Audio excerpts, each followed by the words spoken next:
Le diagramme de Lewis, c'est un outil très utile pour se représenter de manière visuelle le cycle cardiaque. Le diagramme de Lewis, le voici. En fait, c'est un schéma qui va reprendre plusieurs données, notamment les données de pression ventriculaire gauche et de volume ventriculaire gauche, données qu'on retrouvait également sur la boucle pression-volume.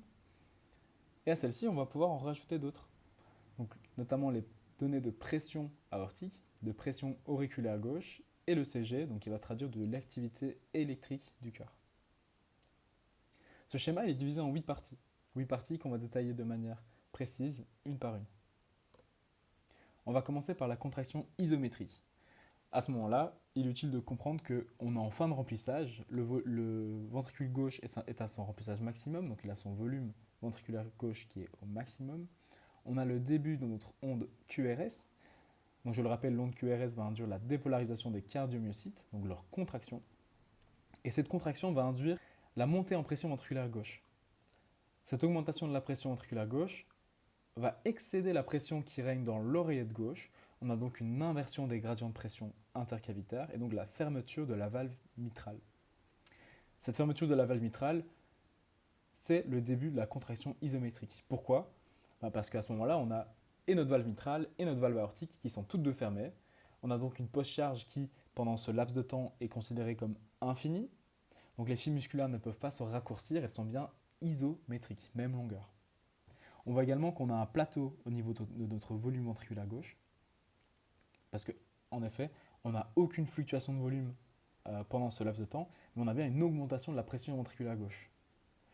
Cette pression, elle va continuer à augmenter jusqu'à dépasser la pression qui règne dans l'aorte, à plus ou moins 80 mm de mercure. Et encore une fois, on a donc une inversion des gradients de pression, et donc l'ouverture de notre valve aortique.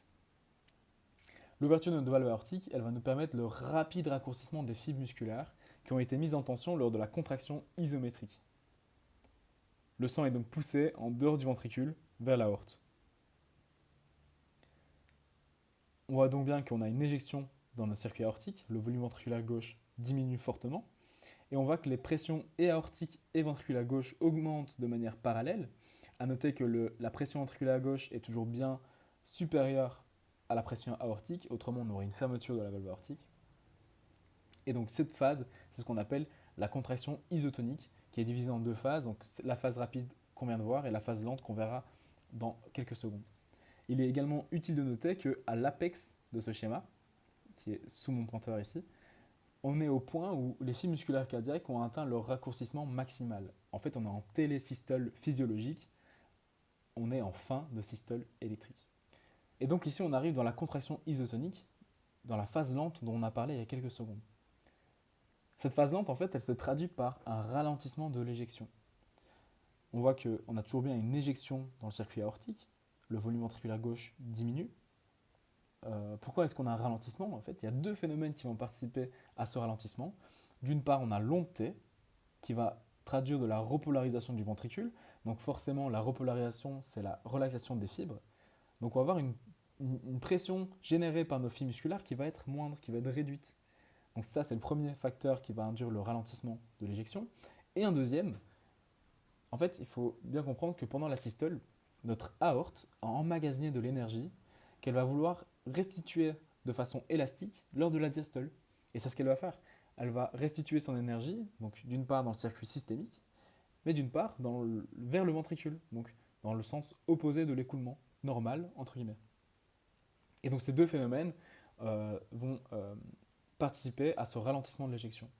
Il est utile de bien comprendre qu'on a donc notre diastole électrique qui a commencé, donc par l'onde T. On est déjà donc en diastole électrique, mais on a toujours une éjection dans notre circuit aortique. C'est utile à bien comprendre, de bien faire la différence entre diastole électrique, donc diastole physiologique, et diastole clinique. Et donc pour les deux mêmes phénomènes cités précédemment, donc la restitution élastique de l'aorte et la repolarisation du ventricule, une diminution de la pression qui va faire qu'on va avoir la fermeture de la valve aortique. Fermeture de la valve aortique qui va induire un bruit qui est le B2, qu'on peut entendre au stéthoscope notamment. Cette fermeture de la valve aortique est le point de commencement de la relaxation isométrique. Donc on est toujours bien en diastole, les fibres musculaires continuent à se relâcher. Et donc, en fait, on est dans un stade où, encore une fois, on a nos deux valves qui sont fermées, et la valve aortique et la valve mitrale sont toutes deux fermées. On n'a donc bien pas de fluctuation de volume, on voit que le volume est stable. Mais par contre, on a une diminution de la pression ventriculaire gauche. Pression ventriculaire gauche qui va diminuer très fortement jusqu'à passer sous la pression qui règne dans l'oreillette gauche. Et donc là, on a l'ouverture de notre valve mitrale. L'ouverture de la valve mitrale signe en fait le début du remplissage ventriculaire, qui est décomposé en trois phases, donc notez 6, 7 et 8. On a d'abord une phase de remplissage qui est dite rapide, parce que c'est à ce moment-là que le gradient auriculo-ventriculaire est le plus élevé. Le remplissage est donc très rapide, il faut bien comprendre qu'on a 70% du remplissage ventriculaire qui se fait en 1/10 de seconde pendant cette phase de remplissage rapide. Ensuite, donc on va avoir une diminution de ce gradient auriculo-ventriculaire, donc on a un remplissage plus lent, qui correspond à plus ou moins 10% du remplissage final. Ensuite, on a le kick auriculaire, noté par la phase 8, par le numéro 8.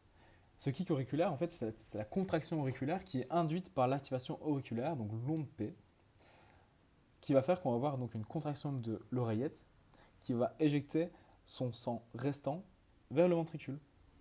Donc si vous voulez, c'est un petit coup de boost que va donner donc l'oreillette au ventricule et qui va permettre la fin du remplissage ventriculaire. Voilà. Donc là, on arrive au même stade que tout à l'heure. On a un remplissage ventriculaire qui est à son maximum, comme on était ici. Et donc ensemble, en fait, on a traversé un cycle cardiaque complet.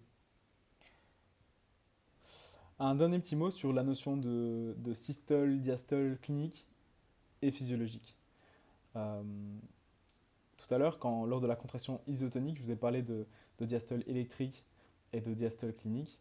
En fait, il faut bien comprendre que en physiologie cardiaque pure, on parlera de systole-diastole en suivant l'activité électrique. Donc, par exemple, la systole se produira avec le début du QRS et se terminera avant long T, et la diastole donc, prendra son origine à long T jusqu'au prochain QRS.